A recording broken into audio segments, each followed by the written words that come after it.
Techies and techettes, what's going down? We have a brand new game ready driver at our fingertips to benchmark, update, and see what the new fixes are. My name's Mac, you're at the MacGyver 7th channel, and this is an installment of a tech-filled adventure that we're going to be taking place. Let's go ahead and start with what they've been going into, and just hint, there's a lot of performance around some stuff that's been updated around at Red Dead, so nice little interlude of that. So let's go ahead and jump into it, shall we?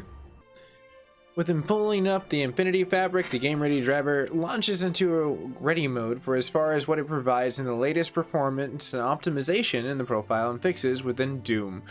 That was also on as the situational point for the AMD, so it seems like both companies were aiming at trying to get that up with some nice FPS. So you should have some FPS improvements within situations of that caliber of gaming. So as we all sit here in our houses wondering what to do, we'll doom it up online. And the situation of what you're going to be doing as past that, we're going to go ahead and scroll down for as far as the compatibilities not available, as well as the other features and driver changes not available. Though if you do want to have the physical portions of the patch notes, I do like to have those readily available. That will be linked down below. You can have at your fingertips. But with inside the Reddit, it definitely does have a lot of general fixes that we can look a little bit closer at, shall we? As you can see, what I had stated before, Red Dead was making the list for as far as the game showing the black screen after switching windows with the Alt tab. That was also something that was addressed directly through there, so both companies were able to conquer that within this update. And I'd like to think that Nvidia had a really good freaking polish point for like holding its own for what was going down with patchwork. They did pretty good, and you're gonna like this update too when we get to benchmarks. Now, known issues that they have that are out there in their release notes for as far as Windows 7 and the Dune, for as far as the flickering screen that occurs in the shadow play screen and the in-game VSync. If you turn that off, you can probably get your little workaround on that situation and just toggle it back and forth between what you need to do. For as far as Call of Duty Warzone, that makes the list in the shadows play, and the screenshot capture does not work when Windows 7. Windows 7 also making the list with WoW, World of Warcraft, inside of that battle. You have the situation of DirectX 11 and 12 in the situations of Crassus when switching between those applications. Now, when you go to Windows 10, the SLI and the Doom and the corruption for as far as the occurrence of what they were going for in the stream overlay, which was another situation that both AMD and Nvidia seems like they're sharing in this situation. Wow, this is really very similar, actually. It's very rare when you get this. It's like when two planets align, where two companies were just like, hey dude, these are a lot of issues that a lot of people are talking about. Let's do this and fix this. So that's cool. Seems like that there's a lot of open issues though on the portions of forums of what Nvidia is being forthright with Doom though. So it's very interesting that they put it on the fix list, but they also have this on the hey, by the way guys and gals, there's a ton of other Doom glitches.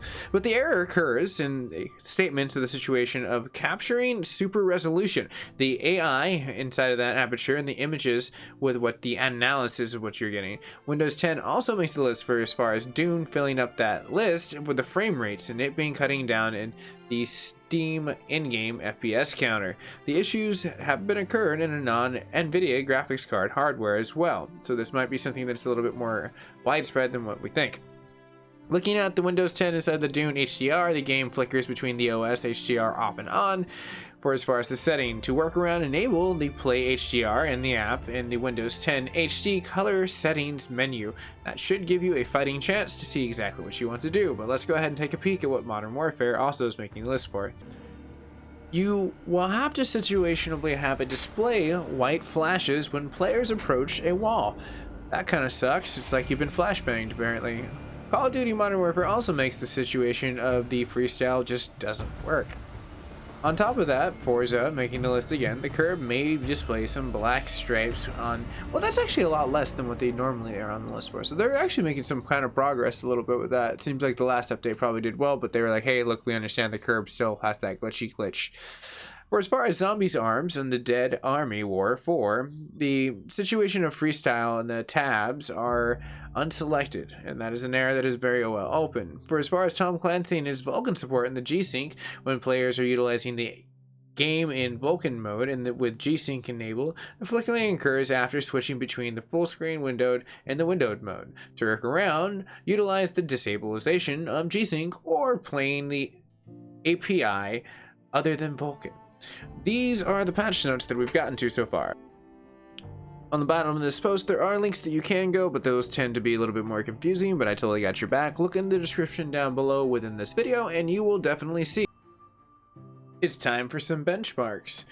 Guys and gals, what we've come down to the situation for as far as Nvidia, they had a very well-rounded update. I like to think both companies did this for as far as the launching of games, but so let's go ahead and see what the performance is, and you're going to be very happy with this update for as far as an optional from Nvidia.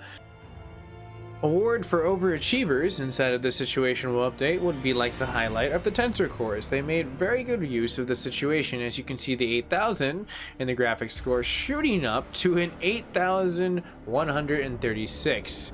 That's a pretty good improvement, roughly about, I'd like to say about a 70 improvement when you minus the 70, which is not too bad. I mean, that's actually pretty chill when you look at that as the defaults as they increase. So Port Royale got a little stronger. Now, for as far as our DirectX 11 and our look at what's going to happen in the 1080p department of Firestrike, you can see that there are some reductions. Just a tiny bit, not too bad, about 50 points. But, I mean, that is variable, honestly. With a tough card like this RTX 2080 Ti, I can see a few 50 here and there on a course like this not being super nominal. So not too bad, honestly, for as far as this. But there are improvements. There are improvements. When we take a closer look at the extreme version of this, you'll see exactly what I mean. So looking at the old update, you're like, that's not too bad of a score. Honestly, if you put that against a lot of the AMD line of GPUs, this pretty much kind of kills it. But when you see this, you're like, damn, default settings, and you just gained a huge win within the extreme department. So I'm definitely digging where there was a lot of improvements within the extreme portion of Firestrike. Now looking at the Ultra, you see the same trend as we have last week's versus this week's, and we see an improvement within it. So definitely, again, I think that the testing of the very bottom of just Firestrike, not too like something to be concerned about. Those points are probably reversed with inside of stability fixes. So it's chill. We're seeing a lot of improvements within 4K and heavy 1080p, so don't worry.